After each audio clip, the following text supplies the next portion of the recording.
भगवान कहेंगे कि मैं बाहरी रूप से मैं कैसे आपकी रक्षा करता हूँ। तो 14वें श्लोक में बताया है, 14वें नहीं 12वें श्लोक में, यद यत आदित्य गतम तेज। आदित्य मतलब कौन? सूर्य, और गतम मतलब सूर्य प्रकाश। तो तेजो मतलब तेज, सूर्य प्रकाश के तेज से जगत भासयते, पूरा संसार प्रकाशित होता है। अखिलम संपूर्ण, यत चंद्रमसी यतच अग्नो, और चंद्रमा से भी और अग्नि से भी तेज निकलता है। तो भगवान कहते हैं विद्धि मामकम, वह सब मेरे से आता है। तो अगर आपको कोई बताए कहाँ पर लिखा है गीता में, बताओ सूर्य और चंद्र का प्रकाश भगवान से आता है, तो ये श्लोक आपको पता होना चाहिए। श्लोक क्रमांक 12 15वें अध्याय का। तो ये हमारा, देखो हमको ना एटलीस्ट इतना पता होना चाहिए, अगर कोई व्यक्ति है हमारे के साथ आर्ग्यूमेंट करता है, तो हमें ये भगवत गीता है ना, ये जिस तरह से कोर्ट में जो वकील रहता है ना, वह कभी भी अपने मन का बोलता है क्या? आपने देखा है वकील कैसे बोलता है? वकील बोलता है योर ऑनर, इस किताब में ऐसा लॉ है, लॉ नंबर 120 140 है ना, क्रिमिनल लॉ, तो इसमें लिखा गया है ना, इस तरह से बोलता है। सुना है आपने, पिक्चर में देखा भी होगा, है ना। तो हमें प्रभुपाद जी बता रहे थे कि हमें इस तरह से गीता के श्लोक याद होने चाहिए, एटलीस्ट लोकेशन तो पता होना चाहिए कहाँ पर भगवान ने लिखा है। अभी अगर मैं आपको पूछूं कहाँ पर भगवान ने लिखा है कि हमको हमेशा कीर्तन करना चाहिए, कोई मुझे बताएगा? अगर मैं आपको बताऊंगा कहाँ पर भगवान ने लिखा है कि हमेशा हमको कीर्तन करना चाहिए। प्रभु जी मैं तो इतना बोलती हूँ कि गीता जी लिखा हुआ है, पर इतना ज्यादा कि श्लोक कौन सा अध्याय ये नहीं मालूम बस। 10वें अध्याय का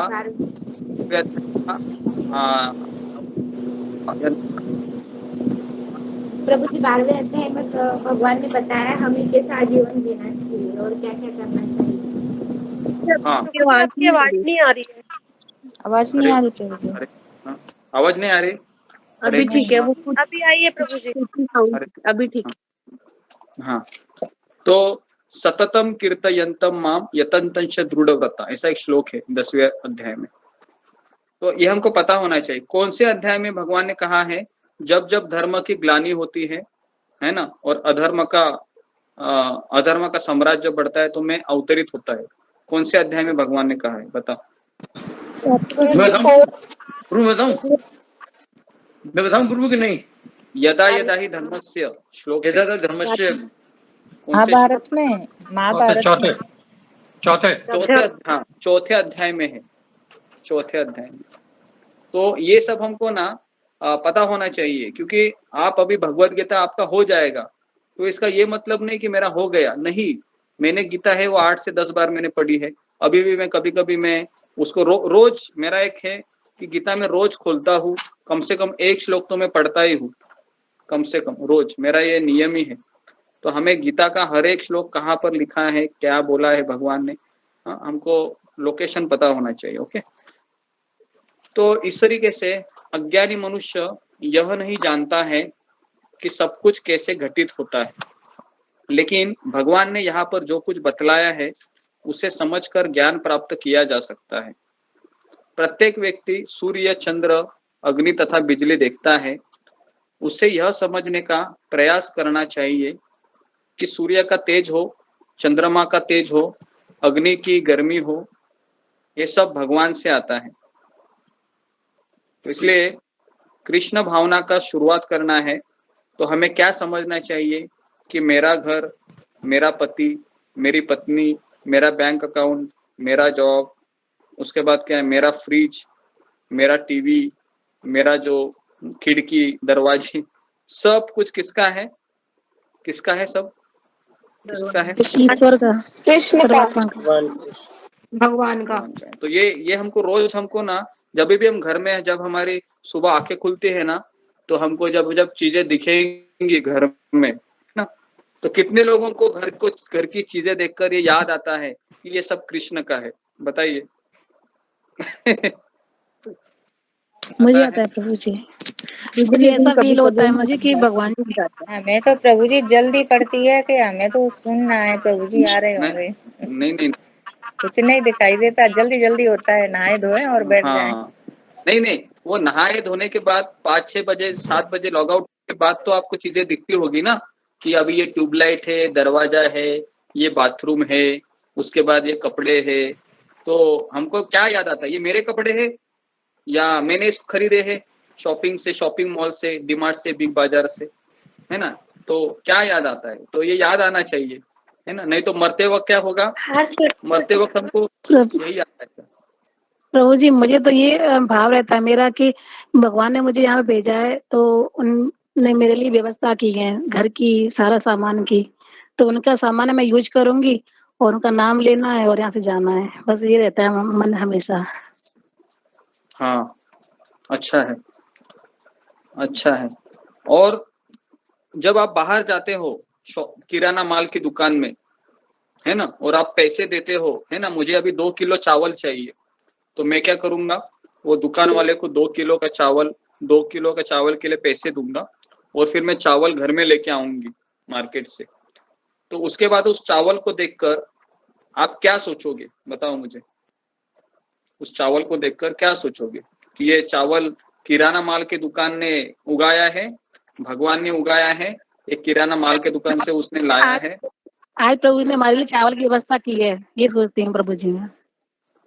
हाँ चावल आज भगवान ने चावल की व्यवस्था की है मेरे लिए, आज ये मेरे भाग्य में है, मैं ऐसा सोचती हूँ। कोई भी चीज बस आती है तो प्रभु ने मेरे लिए आज ये चीज किया। कृष्ण के चावल है, कृष्ण के लिए, कृष्ण को भोग लगाना है।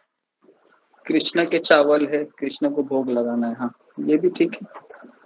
और आप सब्जी देखते हो, हाँ आपकी बताई हुई हर बातों में अब चीजों में नजर आता है, छोटी छोटी चीजों में हर जगह आपकी ही बातें समझ में आती है। हाँ हाँ दिखता अच्छा है वो हर चीज, बात है, बिल्कुल ये ज्यादा दाग ही नहीं पड़ता है हर चीजों के प्रति। अच्छा है। ऐसा कभी होता है आप लोगों को कि प्रवचन को कोई बात याद आती है कोई चीज को देखते हुए, ऐसा ऐसा भी होता हमेशा है? चीजें प्रवचन याद जी आते मुझे हैं। आती है। हमेशा होता है, सारी होता है बातें प्रभु जी। भारत कई की बार चीज ऐसा देखते ही होता एक है, बात याद आती है। होता है प्रभु जी, तो होता है कई बार शादी होता है। मुझे भी प्रभु जी, मुझे भी आती है याद। मुझे भी कल परसों शादी में गई थी, मुझे तो आपकी बात याद आती थी, कानून या ना कानून की समझ में मैं आता तो बस यही सोचती खाली हूँ ये सब प्रभु का है, बस हम तो यहाँ खटपुट बाहर ही की हैं। चीजों में होता है प्रभु जी की, बाहर का कुछ नहीं खाना। अच्छा है। तो हाँ सोचना बंद मत करो, कोई भी सोचते रहो कि ये किसका प्रॉपर्टी है, ये मेरा है क्या या किसी दूसरे का है ना। तो अगर आप मान लो अभी बाहर जाते हो किसी के घर में और कोई वस्तु को उठाते हो और कहते हो उसको कि ये कृष्ण का प्रॉपर्टी है, मैं घर लेके जा रही हूँ तो आप क्या करोगे अभी, बस बताओ अभी फिर उसको। तो डंडे से पिटाई होगी। हाँ उसको पिटाई होगी तो उसके लिए ये सब फिलोसफी अपने लिए है, दूसरों को समझाने के लिए नहीं है, ठीक है। इसका भी आप याद रखिए, नहीं तो गड़बड़ हो जाएगा। ओके नहीं प्रभु जी, लेकिन मैंने आज दूसरों को भी थोड़ा सा समझाया है ये चीज। हाँ हाँ हाँ अच्छा है, समझाना अच्छा है, लेकिन वो हाँ, चीज उठा के घर पे लेके आना वो ठीक बहुत नहीं। दुखी थे, तो मैंने उनसे ये बोला है कि किसी के सामने रोने से अच्छा है कि आप भगवान के सामने खुद को प्रकट कर दो और इस दुख को ना किसी के सामने मत बोलो। फिर मैंने अपने ग्रुप का नाम लिया कि मैं उनसे जुड़ी हूँ, मुझे बहुत अच्छा फील हो रहा है, अगर आप इस चीज के लिए एग्री करते हो तो मैं आपको उसमें जोड़ सकती हूँ। तो उन्होंने जी जी बोला है कि दीदी ठीक है, आप बताना फिर मैं बात करती हूँ। मैंने बोला ठीक है। अच्छा अच्छा है, अच्छा है। तो ये हो गया हमारा 12वां श्लोक। ओके 13वां श्लोक में बताया है 13, 14, 15, 16 मैं ही पढ़ता हूँ इसको। ये आवाज किसका आवाज आ रहा है, नीलम जी आवाज आ रहा है नीलम जी। ओके 13वां श्लोक है गामाविश्य च भूतानि धारयाम्य अहम अजसा अजमा ओजसा उष्णामि चौषधि सर्वा सोमो भूत्वा रसात्मक।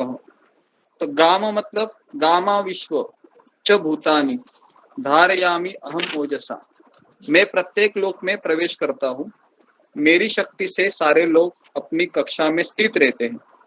मैं चंद्र तो इसमें एक जूस रहता है ना, उसका टेस्ट रहता है जूस। तो ये जूस कहाँ से आता है? तो इस श्लोक में बताया है कि मैं चंद्रमा बनकर, कौन? मैं नहीं, भगवान बोल रहे हैं कि मैं चंद्रमा बनकर समस्त वनस्पतियों को जीवन रस प्रदान करता हूँ और मैं प्रत्येक लोक में प्रवेश करता हूँ। मतलब मैं जितने भी 14 लोक है, पृथ्वी लोक, ब्रह्मलोक, जनलोक, सारे लोक में प्रवेश करने के कारण यहाँ पर सब कुछ सिस्टमेटिकली चलता है और मेरी ही शक्ति से सारे लोग अपनी कक्षा में स्थित है। जैसे अगर आप देखोगे तो इस अंतरिक्ष में बहुत सारे ग्रह है, ये हवा में तरंग रहे हैं। तो कोई भी चीज हवा में तरंग सकती है क्या? आप बताइए, कोई भी चीज हवा में तरंग सकती है? अगर मैं ऐसा बलून भी ले लूं ना, बलून, और उसको फुगा करूं और ऐसे मैं उसको आकाश में छोड़ दूं, तो वो हमेशा के लिए रहेगा या वापस वो नीचे आएगा? नीचे आ जाएगा प्रभु जी, जब उसकी हवा निकलेगी नीचे आ जाएगा। नीचे आ जाएगा प्रभु जी। हाँ तो आप जी। सोचिए, करोड़ों करोड़ों सालों से, लाखों लाखों सालों से अभी हम देख रहे हो कि अंतरिक्ष में पृथ्वी, सूर्य, चंद्र, मंगल, शनि, कितने सारे उपग्रह तैर रहे हैं, है ना? तो कौन इसको तैरा रहा है ना? तो भगवान कहते हैं मैं उसको तैरा रहा हूं, है ना? तो इसलिए हमें ये सारी बातें हैं ना, गीता में लिखी हुई है। लोग गीता पढ़ते नहीं है और रिसर्च करते रहते हैं, है ना, कौन है इसके पीछे। ओके, तो 14वें श्लोक में भगवान अभी कहेंगे कि अहम वैश्वानरो भूत्वा प्राणिनाम देहमाश्रित प्राण अपान समायुक्तम पचानन्नम चतुर्विधम। अभी भगवान कहते हैं वैश्वानर मतलब पाचक अग्नि, जो हमारे हर एक पेट में पाचक अग्नि है, जो क्या करती है, जो हम खाना खाते हैं ना अंदर से, तो हम तो खाना खा लेते हैं, चटर पटर चलता ही रहता है 24 घंटा, है ना? कभी कभी ट्रेन में पता है आते, ये ट्रेन का मुझे एग्जाम्पल अच्छा लगता है। ट्रेन में जितने भी लोग आते हैं ना, पहले आता है, कोई स्टेशन आता है तो चाय चाय चाय चाय चाय करके तो सारे लोग चाय पीते हैं, है ना? फिर वड़ा पाव वड़ा पाव वड़ा पाव वड़ा पाव, सभी लोग फिर वड़ा पाव खाते हैं। ये देखा आपने? जो भी एक व्यक्ति मेरे सामने बैठा था, वो जब भी कोई स्टेशन पे कोई चढ़ता है ना, वो टेस्ट करता ही था वो, और मेरे सामने ही बैठा था। तो मैं उसको देखता था हमेशा, कुछ भी चीज आए, चाय चाय आया, चाय भी पी लिया, वड़ा पाव भी खा लिया, समोसा खा लिया, फिर ककड़ी वाला आया था, ककड़ी करके वो ककड़ी भी खा लिया उसने। तो ऐसे भी लोग रहते हैं। तो हम तो खा लेते हैं, लेकिन ये पचाने का काम कौन करते हैं, है ना? ये अंदर हमारा पचाने का सिस्टम है ये, और उसको भगवान कहते हैं कि मैं क्या कर रहा हूँ, समस्त जीवों के शरीरों में पाचक अग्नि, है ना, पचाने का काम मैं करता हूँ। उसके बाद मैं श्वास प्रश्वास प्राणवायु में रहकर 4 प्रकार के अन्नों को पचाता हूँ, है ना? तो 4 प्रकार के अन्न कौन से होते हैं? आपको याद है, हमने एक बार मंगल आरती का सेशन लिया था, चतुर्विधा नहीं था, वो कौन सा वो श्लोक था उनका, वंदे गुरु श्री चरणारविंद वंदे प्रसाद, हाँ, चतुर्विधा एक श्लोक आता है, स्वादन्य तृप्तान हरिभक्त संगान कृत्यैव तृप्ति भजत स्थितैव वंदे गुरु श्री चरणारविंद, है ना? तो गुरु भी होता है, वह भगवान को 4 प्रकार के अन्न को अर्पण करता है ना? ये हमने लिया था, याद है क्या किसी को? या सब भूल गए? इतवार को याद है ना? हाँ, तो याद रखने का, भूलने का नहीं तो प्रॉब्लम होगा। हाँ, ठीक है। तो ये 4 प्रकार के अन्न होते हैं, पेय कुछ निगले जाने वाले, कुछ चबाए जाने वाले, भोज्य कुछ चाटे जाने वाले, लेह्य तथा कुछ चूसे जाने वाले, चोष्य। तो ये 4 प्रकार के अन्न होते हैं। तो भगवान सभी प्रकार के अन्नों की पाचक शक्ति है, ठीक है? तो ये हो गया 14वां श्लोक। अभी भगवान कह रहे हैं 15वें श्लोक में कि मैं खुद जीव को स्मरण और विस्मरण कराता हूं। तो 15वां श्लोक है, सर्वस्य चाहं हृदि सन्निविष्टो मत्तः स्मृतिर्ज्ञानम अपोहणम च वेदेश्च सर्वर अहमेव वेद्यो वेदांत कृत वेद विदेव चाहम। तो भगवान कहते हैं सर्वस्य चाहम, मतलब सबके हृदय में मैं स्थित हूँ। मत्त स्मृति, मेरे से ही स्मृति आती है, स्मरण शक्ति। ज्ञानम अपोहनम च, ज्ञान भी मेरे से ही आता है, अपोहनम मतलब विस्मृति भी मेरे से ही आती है। वेदेश सर्वर अहमेव वेद्यो, तो पूरे वेदों के द्वारा मुझे ही जानने का ही मैं ही संकलन करता हूँ। तो इस तरह से भगवान बताते हैं। वेदांत कृत वेद विदेव चाह, और निसंदेह मैं ही वेदों का निर्माता हूँ। तो भगवान यहाँ पर कहते हैं कि परमेश्वर परमात्मा के रूप में प्रत्येक जीव में स्थित हो, है ना।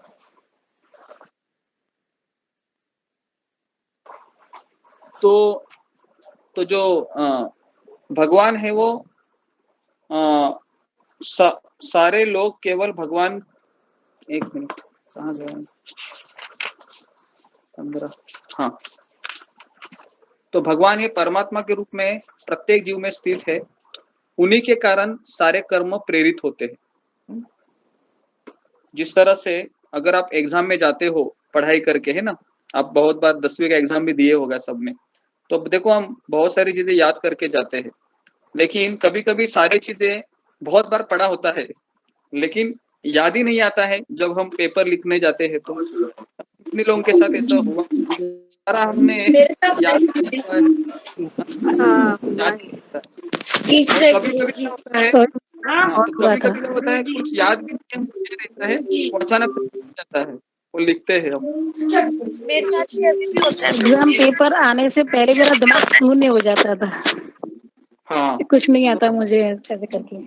तो ये स्मरण और विस्मरण कहाँ से आता है, तो भगवान के,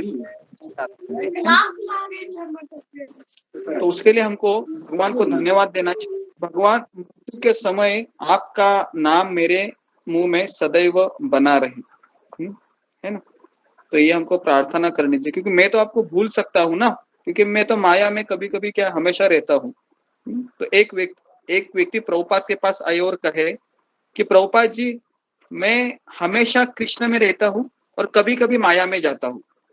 तो प्रभुपाद ने कहा, तुम हमेशा माया में रहते हो और कभी कभी कृष्ण के पास जाते हो, है ना। तो हमें लगता है कि हम कृष्ण का स्मरण ज्यादा करते हैं, ऐसा नहीं है, हम माया का स्मरण ही ज्यादा करते हैं। ओके, इस तरीके से। तो व्यासदेव जी ने क्या किया है, भागवतम का अनुवाद किया है, भागवतम उन्होंने लिखी है हमारे लिए, है ना, जिससे हम भगवान को जान सके। तो भगवान है वेदों को देकर हमारे ऊपर कृपा करते हैं, जैसे वेद है, 108 उपनिषद है, उसके बाद 18 पुराण है, 4 वेद है, ऋग्वेद, यजुर्वेद, सामवेद, है ना। तो ये सारे वेदों के भी रचिता कौन है, भगवान है। ओके, उसके बाद 16वें श्लोक में बताया है, द्वाविमो पुरुषो लोके क्षरच अक्षर एवच क्षर सर्वाणि भूतानि कुटस्थो अक्षर उच्यते। तो जीव 2 प्रकार के होते हैं, जीव 2 प्रकार के होते हैं। ओके, एक होता है च्युत और दूसरा होता है अच्युत। च्युत मतलब क्या है, जो भगवत में एक जीव स्थित है उसको। आपकी आवाज कट रही है गुरु जी, च्युत समझ आ रहा है। प्रभु जी आपकी आवाज हरे कट रही है। कृष्णा, हरे कृष्णा, एक मिनट।